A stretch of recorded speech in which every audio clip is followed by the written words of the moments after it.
J'ai vraiment le plaisir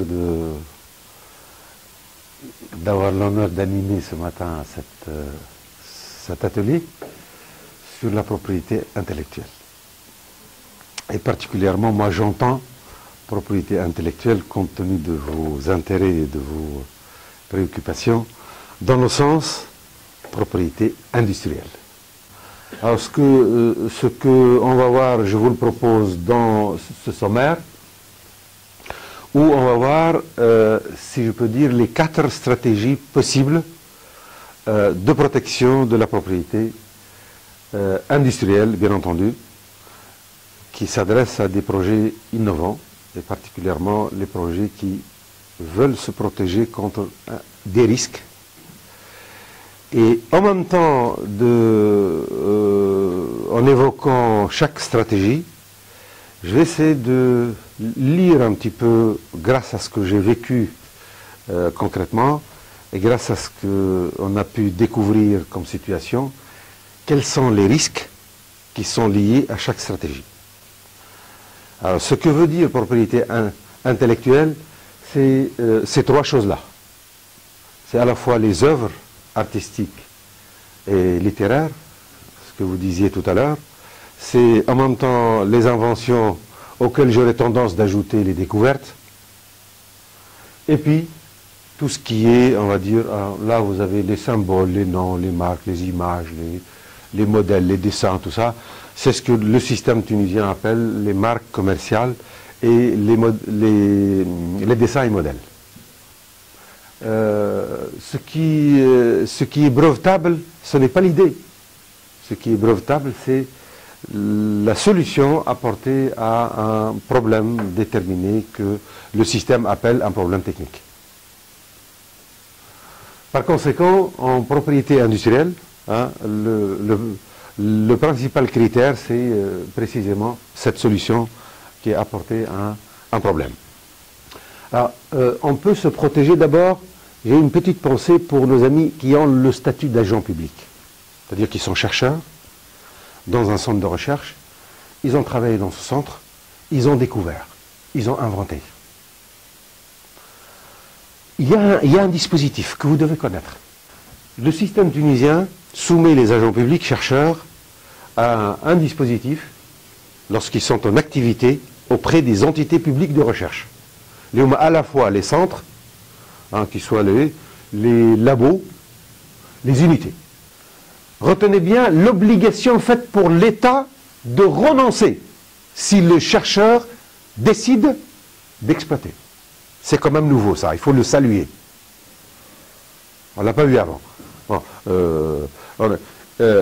ce qu'il faut aussi connaître,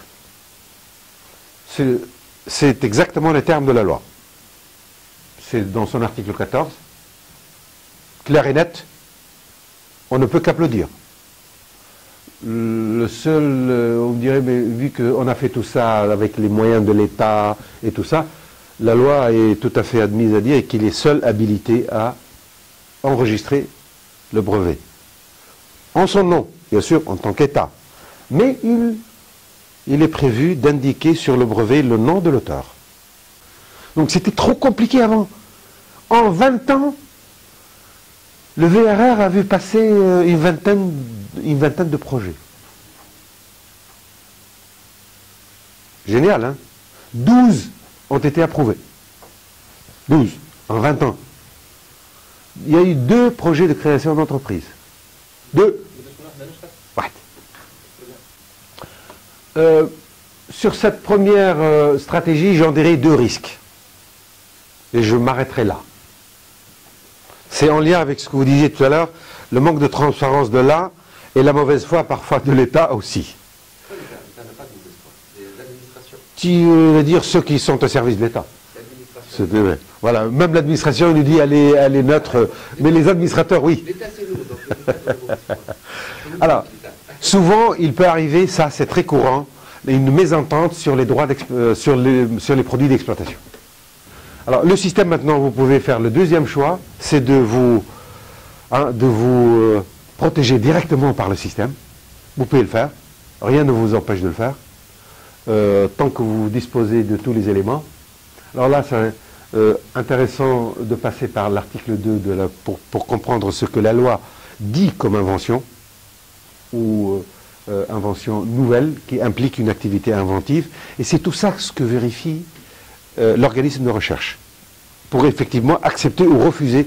C'est la question de la recevabilité du dossier de brevet, et qui est, alors ça c'est le côté économique que je vous ai dit tout à l'heure, c'est très clair dans notre législation, susceptible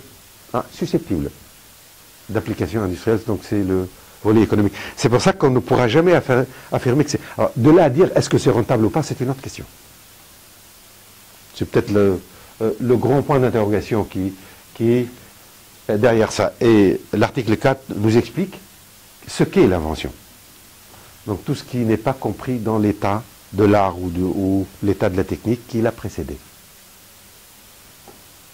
Cette définition ne donne pas ce que demande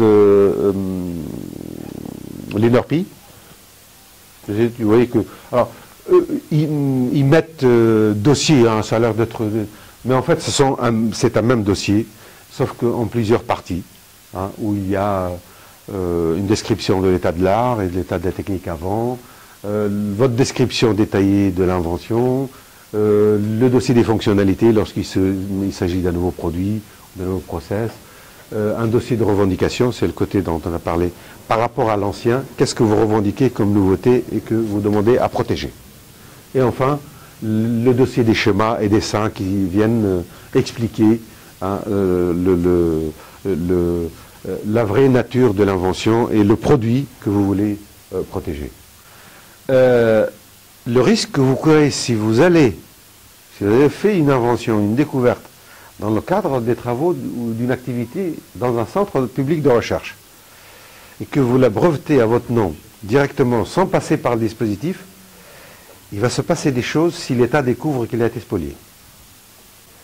Un petit schéma qui vous dit, voilà, le passage, par exemple, pour le PCT, hein, qui vous décrit depuis le dépôt d'origine dans un pays, parce que vous allez bien déposer dans un pays, et la suite des événements au niveau de l'examen, au niveau des compléments éventuellement qui vont être apportés, et puis au niveau du dépôt, surtout au niveau du dépôt international. Vous voyez déjà, hein, vous avez en mois à droite, déjà vous êtes à une année.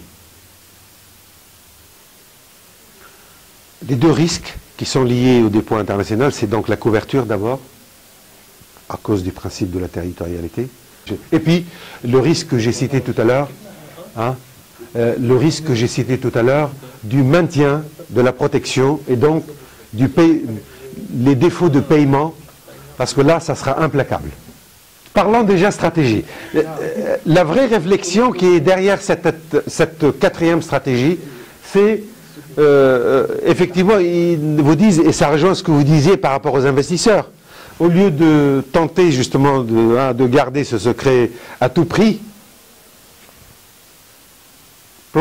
planchez rapidement sur le projet. C'est ça qui est Et là, vous embarquez les investisseurs.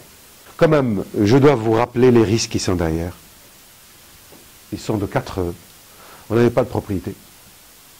Donc, vous n'avez rien à revendiquer.